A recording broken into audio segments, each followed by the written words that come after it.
hacer hoy es presentar y sensibilizarnos frente a un tema que también se presenta, que no es lo más frecuente, pero que se puede dar, y es el tema del cáncer de mama en el varón. Vamos a presentar unos casos nuestros, pues unos casos de la región, sobre cáncer de mama, pero sobre todo vamos a hacer una revisión como en un paralelo del cáncer de mama en la mujer y el cáncer de mama en el hombre. Pero el principal mensaje de esto, de esta mañana, es llevarnos ese concepto de que el cáncer de mama no es exclusivo de las mujeres y que también puede darse en los hombres. Este es un paciente de 66 años, es procedente del norte del valle, pero ustedes saben que el norte del valle pues es muy, por área geográfica, es muy cercano a nosotros, entonces muchos pacientes de esa zona llegan remitidos a nuestra consulta. Es un hombre de 66 años del área rural, es un trabajador del campo, es un campesino que por autoexamen, o sea, él mismo se detectó una lesión que yo siempre dije es una lesión muy sutil para que él mismo se lo hubiera detectado. Es una lesión a nivel del complejo areola-pezón derecho. Es una lesión que él simplemente la notó como indurada. Aquí los cambios son muy sutiles, pero si ustedes ven, este complejo es un poquito más pequeño que este. Entonces, simplemente, ¿qué fue notando el paciente? El paciente notó cómo esa areola se iba como recogiendo, ¿sí? Cómo esa areola se iba como indurando, y efectivamente eso era lo único que se le palpaba, ¿sí? El paciente consultó, le tomaron una biopsia, no le tomaron estudios de imágenes, pero a esa lesión dura retroareolar le tomaron una biopsia. Ahora vamos a ver cómo los estudios de imagen también hacen parte del diagnóstico en el cáncer de mama. Pero es que eso suele pasar. Llega un hombre con una lesión y la persona o el médico como que dice, ¿y yo qué hago acá? Pues, o sea, como que le pido una mamografía, como que no le pido, como que, ¿cierto? Entonces, afortunadamente, le pidieron directamente la biopsia, ¿cierto? O sea, la biopsia directamente sin estudios de imagen. Ahora vamos a ver que los estudios sí se usan y sí están indicados y sí se deben de realizar. ¿Listo? El paciente llega, se confirma que es un carcinoma ductal infiltrante. El paciente tiene una lesión central, retroareolar, indurada, confirmada histológicamente como un carcinoma ductal infiltrante. Es remitido y entonces se hacen todos los estudios de extensión. ¿Y qué estudios de extensión se hacen? Los mismos que se hacen en la mujer. Se le hizo radiografía de tórax, ecografía de abdomen, gamografía ósea, todos los estudios de extensión, todos negativos. Se le piden los estudios de imagen. Mama contralateral sana, sin ninguna lesión, y en la región axilar, ganglios sugestivos de infiltración. Entonces el paciente se decide como manejo inicial llevar a cirugía. Muy especial porque llegamos a cirugía y entonces la ayudante me dice, doctora, ¿y usted qué va a sacar ahí? Y yo le dije, ¿usted qué va a sacar ahí? Espere, ¿qué se va a sacar acá? Esta es la pieza de la mastectomía, ¿sí? Como ustedes ven, es una pieza quirúrgica muy grande. La disección de la mastectomía se realiza desde la región infraclavicular hasta la región external y la línea medioaxilar. Entonces, esta después es la pieza quirúrgica, ¿sí? La región infraclavicular, la región external, la axilar y la inserción de los rectos a nivel inferior. Entonces, toda esta es la pieza de mastectomía para que se den cuenta que el hombre sí tiene una glándula mamaria considerable, ¿no? Este es el vaciamiento axilar, desde aquí hacia acá empieza el vaciamiento. Pues obviamente en la imagen no se ve, pero todos estos que se ve aquí como un poquito más brillantes son nódulos que efectivamente pues eran ganglios linfáticos comprometidos pues por el tumor. Esta es posteriormente pues la cicatriz de la mastectomía. Aquí se ve todo lo que resecamos, ¿listo? Entonces vamos a hacer una revisión y un paralelo de lo que es pues realmente el cáncer de mama en el varón.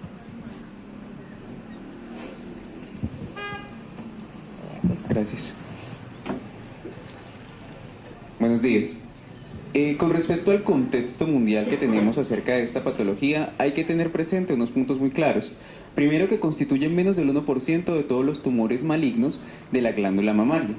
Podemos considerarlo un porcentaje muy bajo, pero en realidad vamos a ver las repercusiones que tiene que en nuestro país o en el mundo no existan tamizajes ni estudios que realicen en esta población un seguimiento acerca de cómo ha evolucionado esta patología y cómo deberíamos enfocarnos, porque se considera como si fuese una población que está desamparada y que no tiene ningún tipo de seguimiento. La mayor incidencia epidemiológicamente se encuentra en Israel, con una tasa acumulada de 1.25 hombres por cada 100.000 habitantes, mientras que la menor incidencia se presenta en los tailandeses, con 0.16. Es decir, al contrario de lo que sucede en el cáncer de mama, por ejemplo, en la población africana las mujeres tienen menos probabilidades del desarrollo de cáncer de seno, pero en cambio los hombres africanos tienen más tendencia o es mayor la incidencia de que desarrollen cáncer de seno, y esto se encuentra asociado a patologías hepáticas, como por ejemplo en ellos es más común que se presente la hepatitis. Por su parte, en Colombia, la incidencia estimal anual es de 0.1 por cada 100.000 habitantes, cual lo podemos considerar que estamos muy por debajo inclusive que Estados Unidos. Esto es significativamente menor que la tasa que encontramos en ellos. Sin embargo, la incidencia, así como en el cáncer de mama, aumenta con la edad, es cierto, pero como les he comentado, no existen estudios, ni hay un seguimiento, ni siquiera hay una tamización para ellos, entonces por lo tanto no están contemplados, y cuando se hace el diagnóstico en ellos, se hace alrededor de 5 a 10 años más tarde de lo que se realizaría en una mujer. No tenemos una edad estimada para decir a esta edad se debe llevar a cabo una intervención de tamizaje para hacer la detección. Hay una salvedad en esto, y no sé si la doctora, acerca de los pacientes especiales que usted ha tenido, de los pacientes trans, que dentro de ellos tenemos otra población especial que serían los pacientes transgénero que están bajo estimulación hormonal. Hoy en día ya es muy común que muchos de estos pacientes para hacer su transición hacia el cambio de sexo tengan estimulación hormonal, y esto con la estimulación estrogénica hace que aumente desproporcionadamente su riesgo al desarrollo de cáncer de mama, más aún si dentro de su familia tiene antecedentes propios para el desarrollo de este. Entonces, es otro tipo de pensamiento que debemos tener de cómo debemos actuar entonces con esta población especial para que ellos también sean tamizados y sean tratados diferentes aún. O sea, es un tamizaje diferente entre el hombre y la mujer, y entre el hombre que está sufriendo una terapia hormonal para su modificación y que a su vez aumenta los factores de riesgo no solamente para cáncer de seno.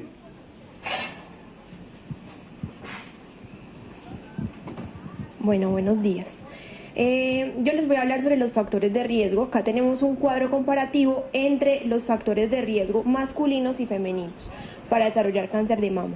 Entonces, dentro de los factores de riesgo masculinos tenemos la edad avanzada, porque como ya les dijo mi compañero, se encuentra el diagnóstico a edades 5 a 10 años mayores que en las mujeres.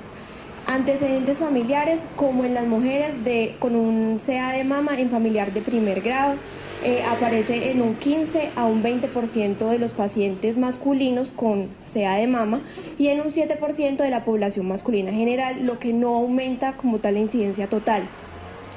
La genética, la herencia autosómica dominante de los genes de mama y ovario, BRCA1 y BRCA2, aumentan el riesgo de cáncer de mama en el hombre, y básicamente son los únicos factores genéticos demostrados en el hombre respecto a las mujeres. Es decir, es el único factor que se ha correlacionado directamente con el cáncer de mama en hombres, a diferencia de las mujeres, en donde se ha correlacionado con muchos otros factores.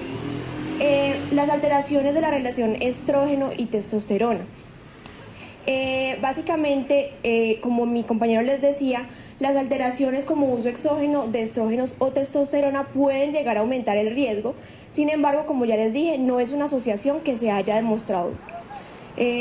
La obesidad, la orquitis y la epididimitis, porque alteran la producción de andrógenos, la disfunción hepática, las enfermedades tiroideas y el síndrome de Klinefelter, que se asocia a un hipoandrogenismo. El sedentarismo y la exposición a radiación ionizante, que son factores de riesgo que se encuentran en ambos grupos. Sin embargo, siempre cabe resaltar que en el hombre no existen factores protectores como sí los existen en las mujeres, como son la lactancia materna o tener un hijo antes de los 30 años. La presentación clínica, básicamente, todos los subtipos de cáncer de mama en mujeres están presentes en hombres, porque como la doctora ya les mostró, los hombres también tienen una glándula de un tamaño considerable. Sin embargo, Debido a que hay falta de acinos y lóbulos, la presentación de carcinoma lobulillar pues básicamente se da en 1.5%, respecto a las mujeres que se da en un 15%, es decir, es 10 veces menor en hombres. Un 7% carcinoma in situ. ¿Por qué? Porque la edad de presentación es mucho más avanzada y pues el tamizaje no se realiza. Y el 90% se encuentran como carcinomas ductales invasivos en etapas ya pues avanzadas, debido pues a que el diagnóstico es más tardío. Mi compañera ya les va a explicar que básicamente estos cánceres se presentan en mayor frecuencia como receptores hormonales positivos. En la presentación clínica no hay diferencia, la diferencia la da la edad.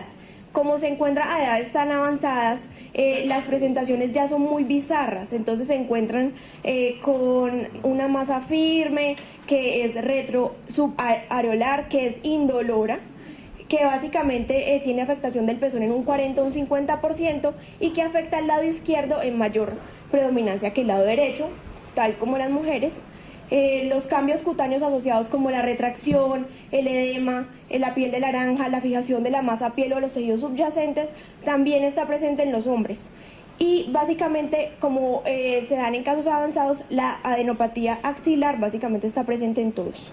Respecto a las mujeres, las características clásicas del cáncer de mama se dan exactamente igual que en los hombres. El diagnóstico diferencial se debe hacer tanto con patologías benignas como con patologías que son histológicamente benignas. Está la ginecomastia, se diferencia porque es un crecimiento bilateral. La pseudoginecomastia, que es es un aumento del tejido adiposo.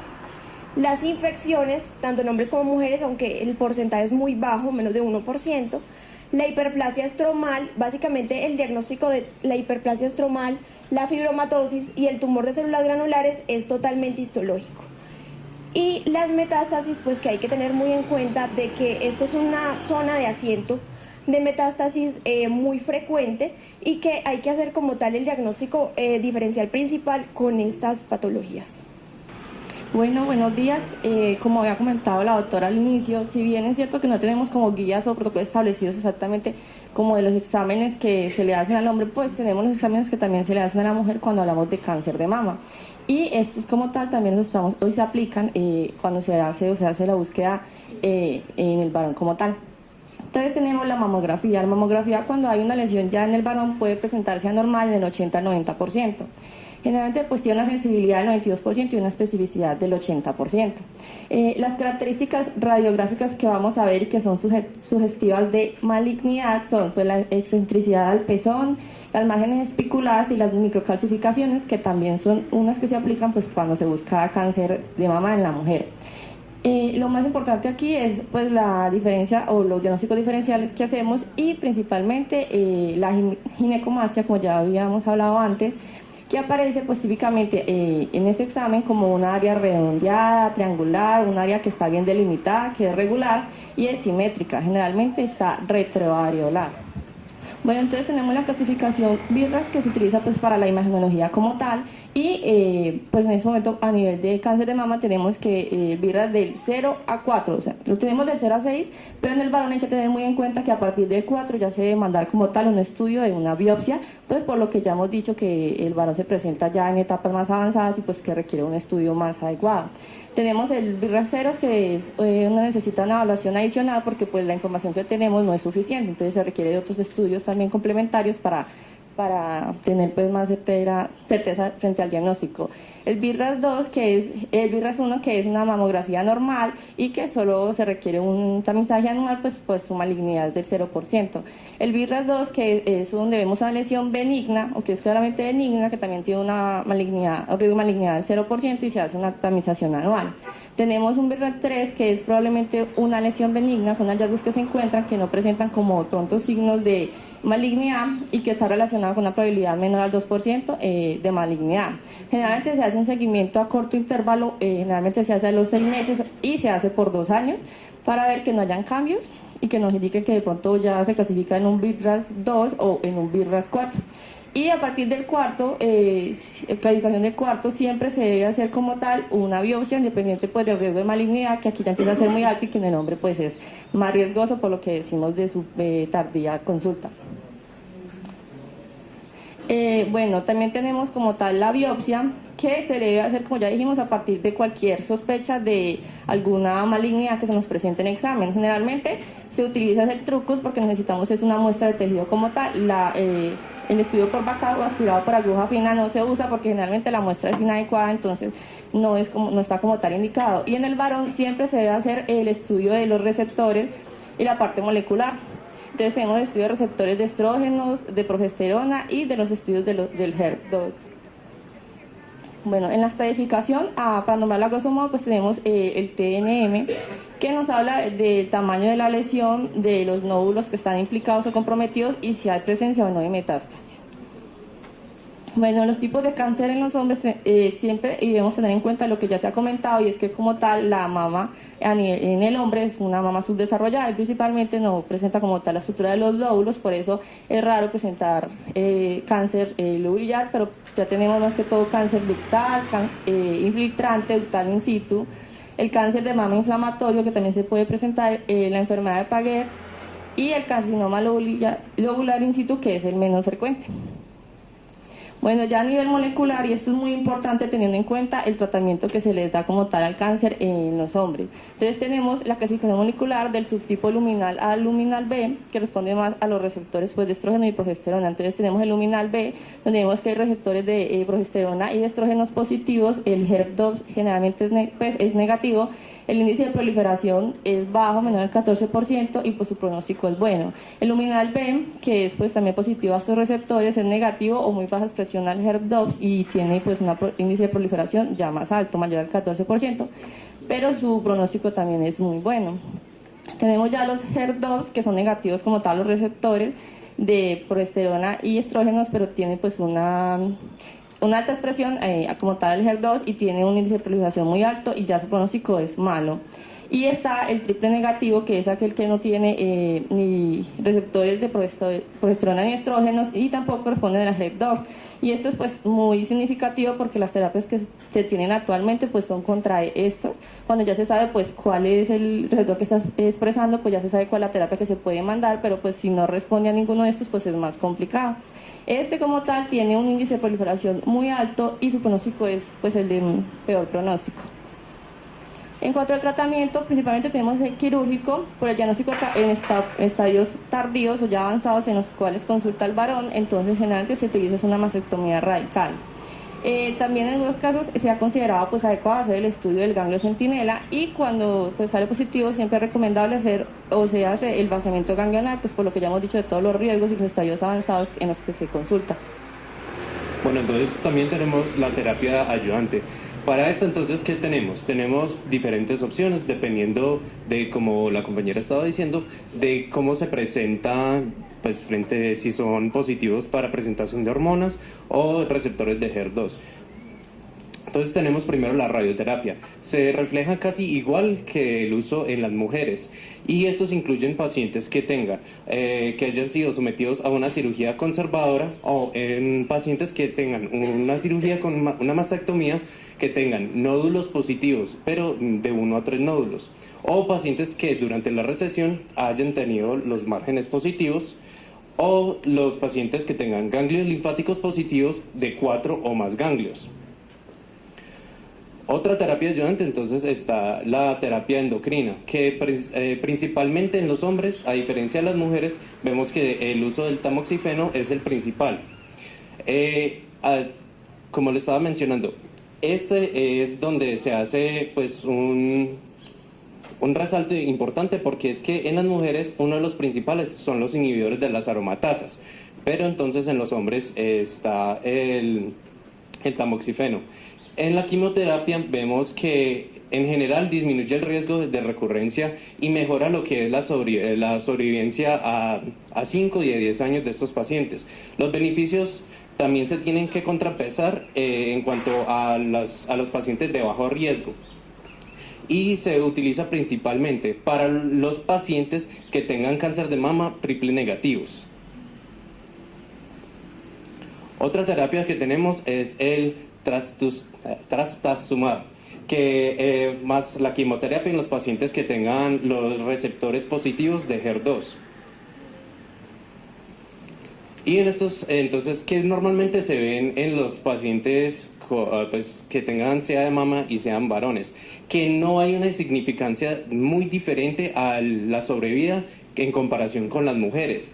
Y que normalmente esta sobrevida y el pronóstico va a depender tanto del tamaño del tumor, la presencia y pues el número de ganglios que tengan afectados. Y en un estudio que fue desarrollado decía que a 10 años el porcentaje de sobrevida, entonces dependiendo de si hay nódulos histológicamente negativos, es de una sobrevida del 77%. Si tienen de 1 a 3 nódulos positivos, es del 50%. Y si tiene 4 o más nódulos histológicamente positivos, entonces ya vemos que cae a un 24%.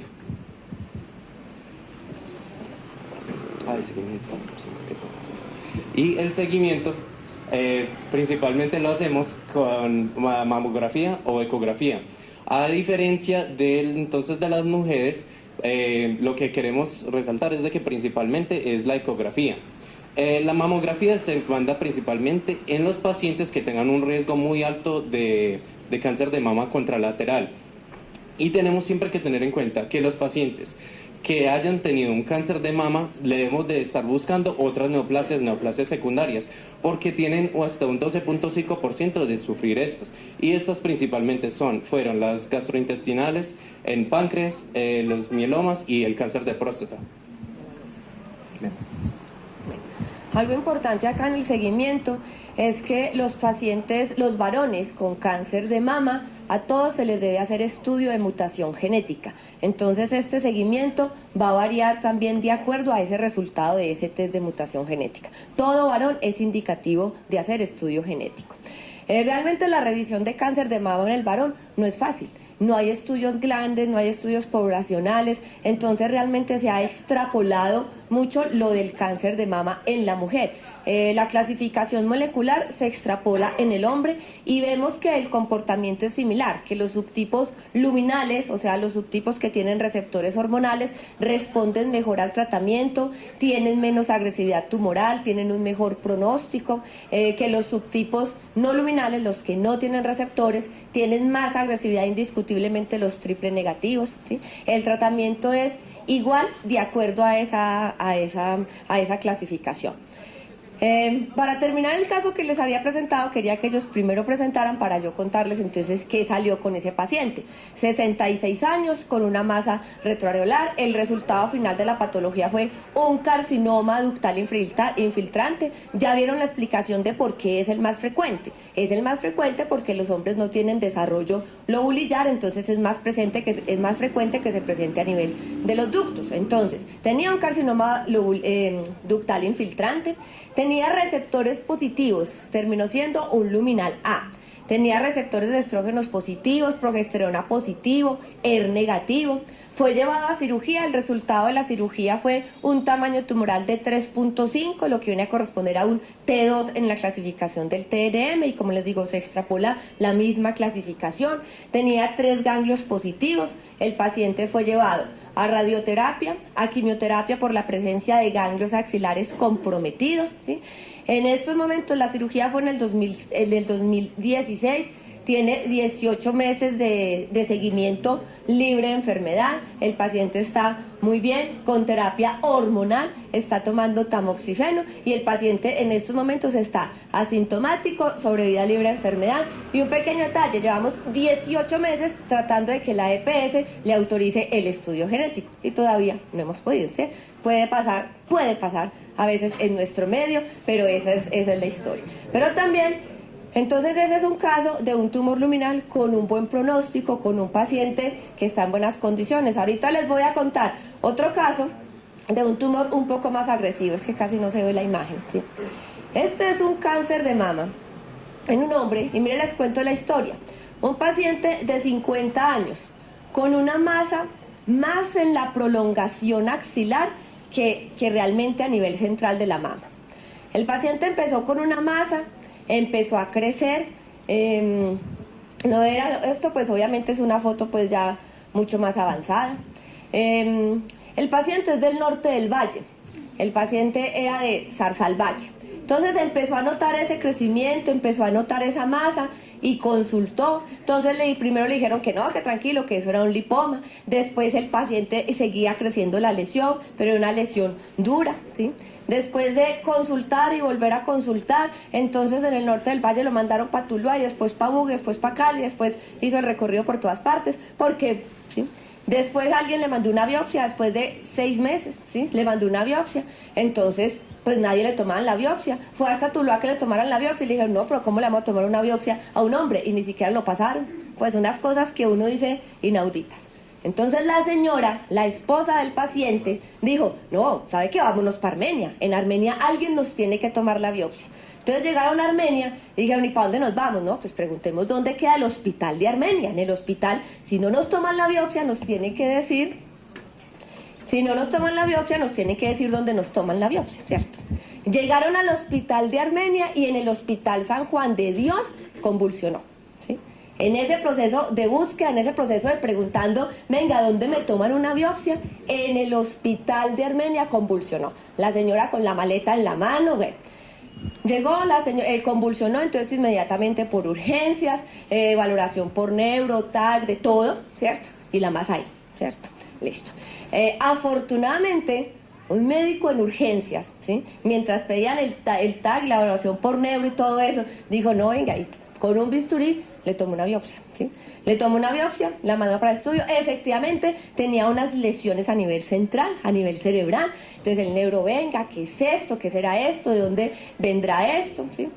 Cuando en patología reportaron la biopsia, era un carcinoma de mama, ¿cierto? La señora llegó con un papelito buscándome en consulta externa. Es que usted es la doctora tal, y yo, sí, ¿qué pasó? Entonces me dijeron, entonces me contó la historia, ¿sí? Me contó la historia. Y yo fui a verlo, ¿qué tenía el paciente? ¿Y cómo debutó acá en el San Juan?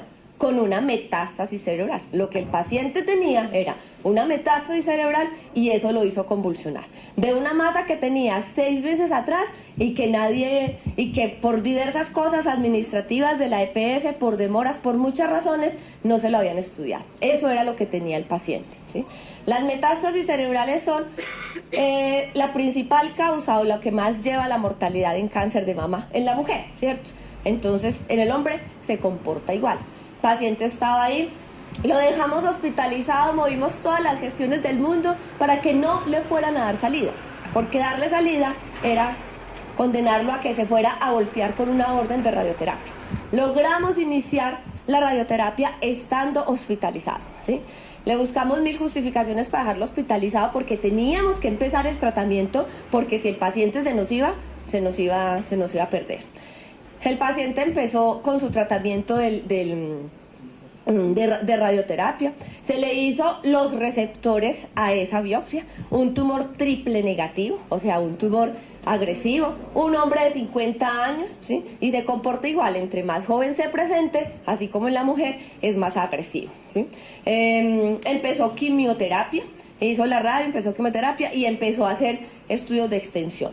Aparentemente los estudios de extensión, todos negativos, entonces se empezó con la quimio sin respuesta. O sea, a pesar de la quimioterapia, el tumor seguía creciendo, empezó a ulcerarse, entonces ya era un tumor necrótico, ulcerado, y todo esto era compromiso tumoral. Realmente el paciente ya después tenía que mantener la mano así porque realmente todo esto estaba infiltrado por el tumor.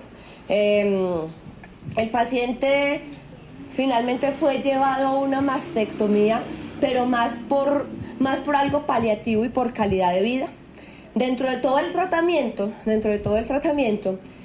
empezó a hacer un cuadro de gastritis, pues, como casi todos los pacientes oncológicos, ¿cierto?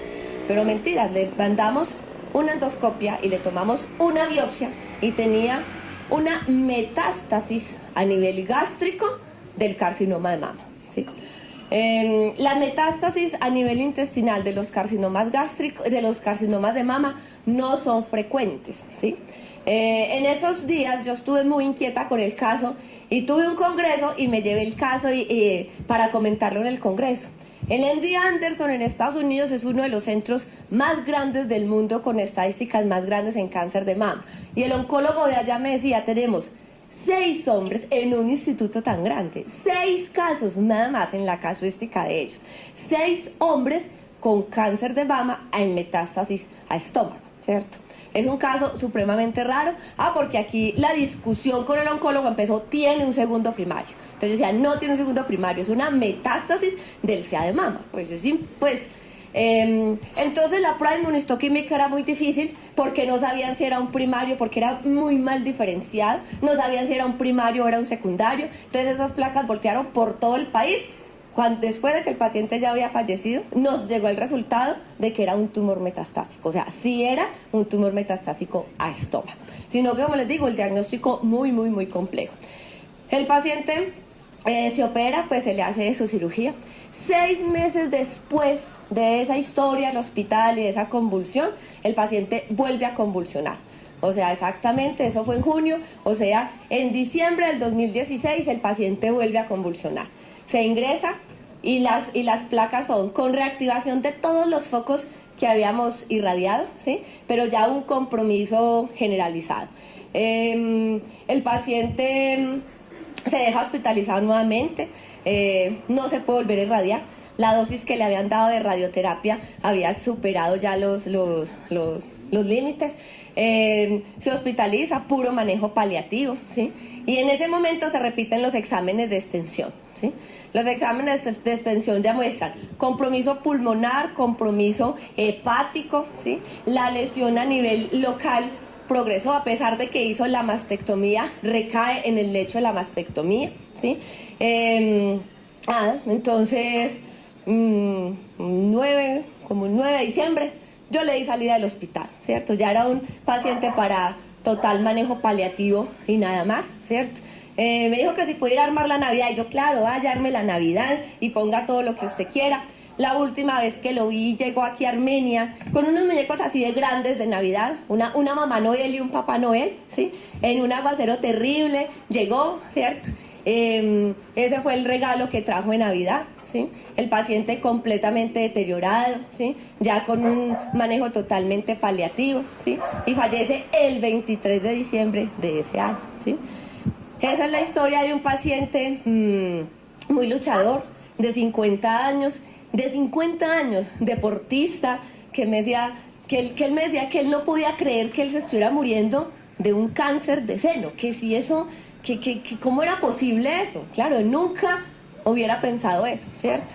Nunca hubiera pensado que se iba a morir de un cáncer de seno. A él le parecía eso increíble y todo ese proceso en esos 6 meses realmente un proceso muy difícil, de mucho aprendizaje de un varón con un cáncer de mama.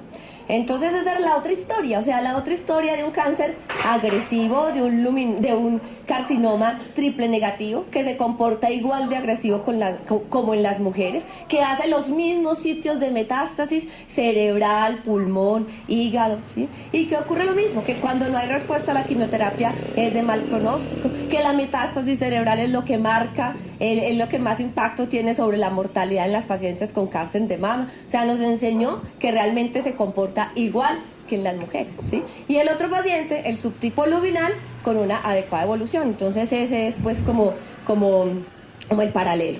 Estas son las otras fotos. Mire cómo protruía aquí pues ya toda esta masa. Por eso les digo que era hasta muy complejo para la movilización del paciente, ¿sí? Y finalmente el tema especial que estaba diciendo Anthony ahora, ¿sí? Y es este grupo de pacientes que estamos viendo, que son los pacientes que tienen estimulación hormonal alta.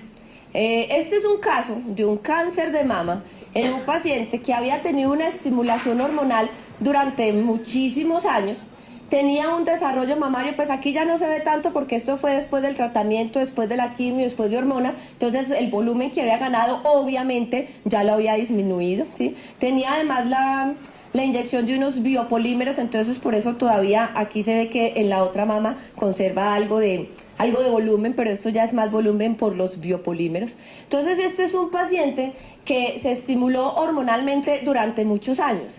La mayoría de estos pacientes, esa estimulación es es empírica, pues es automedicada, que porque el otro hizo, que porque el otro también hizo, entonces se aplican una serie de hormonas para lograr desarrollo mamario. Este paciente desarrolló un cáncer de mama, ¿sí? Fue operado, fue llevado a mastectomía, recibió quimioterapia, ¿sí? Y después de 2 años, llega con estas lesiones, ¿sí? Que se llaman nódulos de permeación. Son actividad tumoral que se presenta en la pared, pues, torácica y a nivel de la piel, ¿sí? Este paciente se nos perdió, no tengo el seguimiento de este paciente porque no volvió a controles, no sabemos qué pasó con él, pero simplemente lo traigo porque ese tema es especial. Ahora tengo un paciente que lleva 20 años con una estimulación hormonal. El paciente me cuenta, yo le decía, bueno, cuénteme cómo era. Me dijo, no, vea, cuando yo comencé me daban 3 tabletas de Diane al día, ¿sí? Y me decía, Diane, son unas pastas. Y yo, sí, yo conozco el Diane. Entonces se tomaba 3 pastas de Diane diarias, ¿cierto?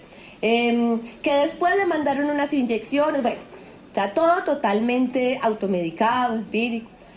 20 años con estimulación hormonal. Y una familiar en primer grado de consanguinidad salió con cáncer de mama. Entonces el oncólogo le dijo a todas las mujeres, les dijo, ustedes tienen que ir a hacerse mamografía. Y él dijo, ¿y yo qué? ¿Cierto? Entonces fue donde el médico y dijo, vea, es que a todas las mujeres de mi casa les mandaba mamografía. ¿Y yo qué? Entonces el médico dijo, pues yo no sé. Entonces se lo mandó al ginecólogo y el ginecólogo le dijo, no, pues yo no sé. Y me lo mandó a mí y yo dije, no, pues yo no sé, pero supuestamente yo tenía que hacer algo con él. Para eso no hay un estándar, no hay unas guías, no existe tamización. En eso estamos cortos y estos son casos que cada vez vamos a ver de manera más frecuente. Entonces, ¿qué hacíamos? ¿Cómo es la tamización para esa persona? No sé, eso no está escrito, eso no está estipulado en ninguna parte. Para la tamización, no hay tamización para los hombres por la baja incidencia que hay, pero es que estos son casos especiales. Entonces, ¿cómo le hacíamos la tamización? ¿Cierto? Pues bueno, resulta que empezamos y el paciente sí tenía una lesión en la mama, ¿sí? ¿Yo qué le pedí? Yo le pedí una mamografía. Le pedí una mamografía porque es que tenía un desarrollo, o tiene un desarrollo glandular, pues claro, se lleva 20 años estimulándose, ¿sí? Tiene unas mamas completamente, pues, no, normales, entre comillas, ¿sí? Le pedí la mamografía y la mamografía me la aportaron con un BRAF 4, porque había una lesión a nivel de la mama izquierda. Bueno, le tomamos la biopsia. ¿La biopsia qué reportó? La biopsia reportó una hiperplasia glandular sin atipia. Las hiperplasias glandulares sin atipia no incrementan el riesgo de cáncer de mama y no tienen indicación quirúrgica, o sea, tienen una hiperplasia, un aumento en la celularidad, pero típica, o sea, no aumentan el riesgo. Entonces, nada, ¿qué estoy haciendo? Y digo, pues, ¿qué estoy haciendo con ese paciente? Lo tengo en seguimiento, como tengo en seguimiento las hermanas, tal cual, ¿cierto? Con una mamografía cada año, ¿sí? Además, por esa hiperplasia, pues, que salió en el paciente, ¿sí? No quiere dejar las hormonas, obviamente, eso es parte de su vida y claramente me dice, no, doctora, yo me tomo lo que usted me diga, pero no me diga que no me va a dar nada. O sea, está como en la posición de, bueno, yo acepto que no me tomo toda la carga que me tomaba antes, ¿sí? Yo hago una terapia modulada, lo que ustedes me recomienden, pero no me quite las hormonas. Entonces es un paciente con un riesgo y que se va a seguir estimulando hormonalmente, ¿sí? Entonces, ese es el vacío que tenemos en ese grupo especial de pacientes. Ese es el vacío que no tenemos tamización, que no tenemos cómo seguirlos, pero que indiscutiblemente son glándulas mamarias que se van a comportar diferente y que van a tener un riesgo diferente, ¿sí? Vuelvo y les digo, ¿qué hacemos nosotros en casi todos estos casos? Extrapolamos la situación a lo que se vive en las mujeres, ¿sí? El tratamiento, la clasificación, todo. Y estos pacientes, como les digo, caen como en ese campo especial que todavía no hemos definido, pero en realidad eso es lo que estamos haciendo. ¿Listo? Ya saben que la mamografía existe y se hace, ya saben que la ecografía existe y se hace, ya saben que la clasificación es igual y que toda lesión sospechosa debe de ir a biopsia, que después de la biopsia se hace exactamente lo mismo, se clasifica el subtipo tumoral y que de acuerdo a eso se trata, que hasta ahora con las estadísticas que tenemos a nivel mundial, los tumores se comportan igual. Los hormonales son de buen pronóstico, ¿sí? Los luminales responden mejor al tratamiento, los triple negativos siguen siendo los más agresivos y los tumores HER2 se tratan con terapia anti-HER2. ¿Listo? Bueno, si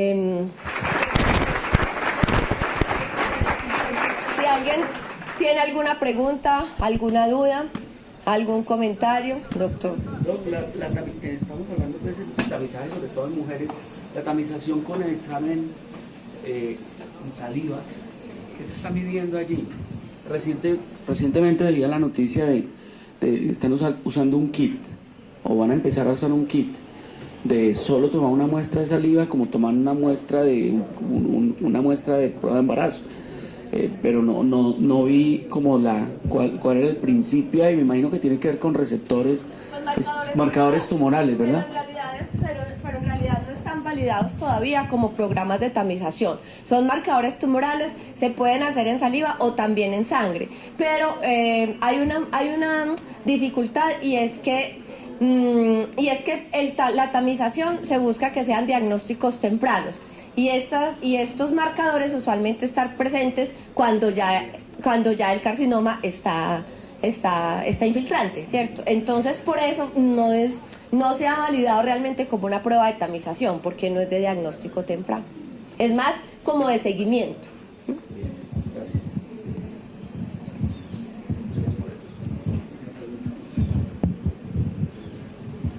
Doctora, me presentaron en unos BI-RAS bajos la tamización o el seguimiento anual. ¿Ese es el protocolo que se está manejando para Colombia o ese era el del Colegio Americano de Radiología? No, ese es el del colegio. En los hombres y perdón, y me complemento, porque yo creo que es muy importante para los estudiantes y para los médicos generales. Esa tamización en Colombia es obligatoria, hay que pedirlo aunque la paciente no tenga síntomas, sobre todo cuando es mujer. ¿Eso? En la mujer, en Colombia, la guía de práctica clínica está muy clara y se debe hacer una tamización con mamografía cada 2 años, y es obligatoria, así la paciente no tenga síntomas y así la paciente no tenga factores de riesgo. Es un tamizaje poblacional, no es un tamizaje de oportunidad. La idea es que sea poblacional, que se aplique a todas las mujeres del país, a partir de los 50 años, cada 2 años y hasta los 69 años de edad, ¿sí? En los hombres no hay esquema de tamización, entonces realmente esa columna del BI-RAS es extrapolado pues a lo de las mujeres, pero en realidad no entra a un programa de tamización. Esa columna de tamización anual es del Colegio Americano, cuando dicen que categoría 1 o 2 en realidad es pasar a su tamización indicada. O sea, tamización indicada es tamización de acuerdo al riesgo de la paciente. Si es un riesgo poblacional, entonces es un tamizaje cada 2 años. Pero si es de un riesgo aumentado por antecedentes o por alguna otra causa, entonces sí sería anual. Pero en realidad esa clasificación sí es del Colegio Americano, no es la que utilizamos acá. La que utilizamos acá en las mujeres es cada 2 años. En los hombres no hay tamización como tal, entonces en realidad la mamografía en el hombre se la reportan a uno y uno es el que decide cuándo vuelve a pedir otra mamografía. Hay discusión también ahora en un tema, y es que en las mujeres portadoras de una mutación BRCA tienen indicación de hacer mastectomía disminuidora de riesgo. No tenemos claro, les estoy sincera, no tenemos claro qué hacer cuando un hombre nos reporte un BRCA positivo. No sabemos qué hacer con la mama contralateral. ¿Por qué? Porque aunque tenga mutación genética, la probabilidad de desarrollar cáncer es mucho menor que en la mujer, ¿cierto? Entonces no tenemos claridad. Eso tampoco está en la guía. En ninguna parte tenemos claro, o sea, no existe literatura sobre mastectomía disminuida de riesgo en los hombres. No tenemos claro. Entonces cuando nos llegue con mutación, ¿qué vamos a hacer? No sabemos. Esos son los casos que todavía, y son los vacíos que todavía tienen las guías y que todavía tenemos desde el punto de vista del manejo, digamos que preventivo pues en los hombres. O sea, ¿vale la pena hacer mastectomía disminuidora de riesgo si el paciente tiene una mutación? Eso es hasta ese punto no lo sabemos. En la mujer sabemos que sí, en el hombre no sabemos, porque la incidencia es tan baja que no sabemos si realmente lo justifica o no.